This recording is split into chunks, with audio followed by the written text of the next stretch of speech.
कि जब तक बहुजन समाज के नेता एकजुट नहीं होंगे जब तक हम उन्हें वोट नहीं देंगे। मैं इशारा जिस ओर कर रहा हूँ आप लोग समझ रहे होंगे कि कुछ लोग जानबूझकर जो बसपा जैसी राजनीतिक पार्टी जो उत्तर प्रदेश में चार चार बार मुख्यमंत्री माननीय बहन जी बनी, मैं बसपा का सपोर्टर नहीं हूँ, लेकिन उन्होंने करके दिखाया। तो आप सही कह रहे हैं, देखो इतने सारे संगठन बन गए, ठीक है संगठन तक तो सीमित था, बट इतनी सारी पार्टियां भारत देश में बन रही हैं और जिसका उद्देश्य आप समझ रहे हैं कि क्या होने वाला है, क्योंकि अलग अलग पार्टियां रहेंगी तो फिर हमारा वोट परसेंट बटेगा।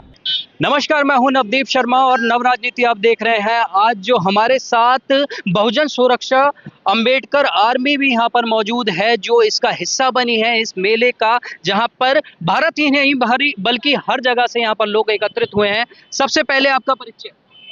सर मेरा नाम मनोज कुमार पुष्कर है जी।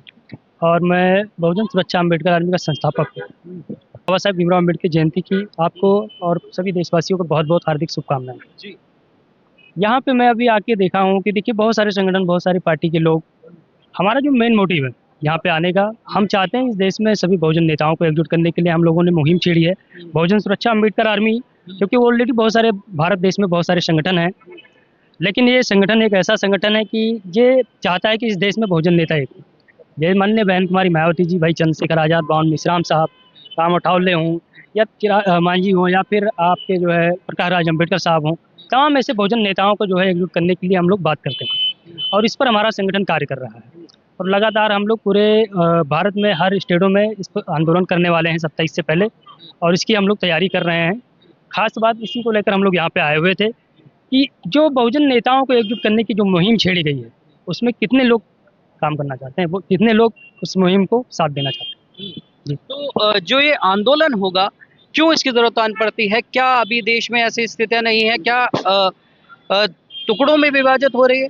बिल्कुल बिल्कुल, देखो आप सही कह रहे हैं, देखो इतने सारे संगठन बन गए, ठीक है संगठन तक तो सीमित था, बट इतनी सारी पार्टियां भारत देश में बन रही हैं और जिसका उद्देश्य आप समझ रहे हैं कि क्या होने वाला है, क्योंकि अभी चाहे वो दिल्ली के चुनाव रहे हों, चाहे वो हरियाणा के चुनाव रहे हों, राजस्थान के रहे हों, महाराष्ट्र के रहे हों, तमाम ऐसे स्टेटों में जो हमारी बहुजन समाज के लोग, जो पार्टियां थी, उन सभी लोगों ने चुनाव लड़ा, लेकिन रिजल्ट आपको क्या मिला? जीरो।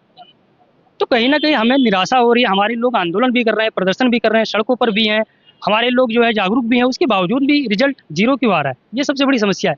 तो इसलिए हम लोगों को एक मुहिम बहुजन समाज के लोगों को छेड़नी पड़ेगी कि जब तक बहुजन समाज के नेता एकजुट नहीं होंगे जब तक हम उन्हें वोट नहीं करेंगे। क्या इसका श्रेय भी राजनीति को जाता है? जो आज राजनीति हो रही है उसकी वजह से ये विभाजन नजर आ रहा है? बिल्कुल बिल्कुल, देखो क्या है ना कि कुछ ऐसे लोग हैं, कुछ ऐसी पार्टियां हैं जो कुछ ऐसे लोगों के प्रोपोगेंडे पे काम कर रही हैं जो सिस्टम को खराब करना चाहती हैं और जो सिर्फ और सिर्फ वो अपने आप को आगे बढ़ाकर अपने आप को जो है हितैषी साबित करना चाहती है बहुजन समाज।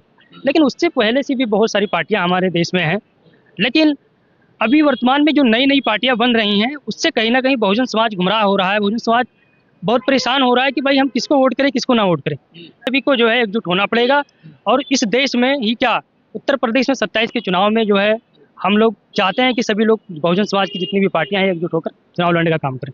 जी।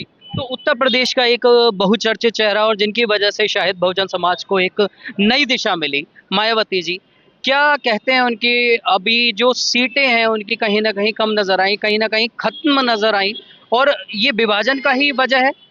बिल्कुल बिल्कुल, देखो विभाजन का भी है और कुछ कहीं ना कहीं मुझे भी ऐसा लगता है कि बीएसपी में भी कुछ कमियां रही होगी और कुछ ना कुछ वहाँ भी कमियां चल रही हैं, और साथ में बहुत सारे जो पार्टियां जो बन रही हैं, जो वोट परसेंटेज बट रहा है उसका भी नतीजा है, क्योंकि कुछ लोग जानबूझकर जो है दूसरे के एजेंडे पर काम कर रहे हैं। मैं इशारा जिस ओर कर रहा हूँ आप लोग समझ रहे होंगे कि कुछ लोग जानबूझकर जो बसपा जैसी राजनीतिक पार्टी जो उत्तर प्रदेश में चार चार बार मुख्यमंत्री माननीय बहन जी बनी, मैं बसपा का सपोर्टर नहीं हूँ, लेकिन उन्होंने करके दिखाया है, ठीक है, और कोई करेगा तो मैं उसका भी नाम लूंगा। लेकिन क्या एक राष्ट्रीय लेवल की पार्टी जो खत्म हो रही है उसके लिए जो है बहुजन समाज के लोग, जो कांशीराम साहब की बनाई हुई पार्टी थी, बहुजन समाज उसको खो रहा है।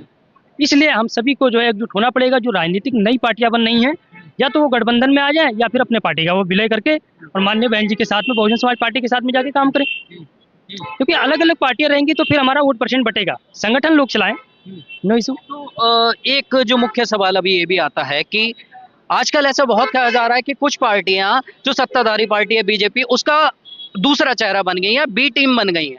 तो क्या आपके समाज में भी कुछ ऐसी पार्टियां हैं?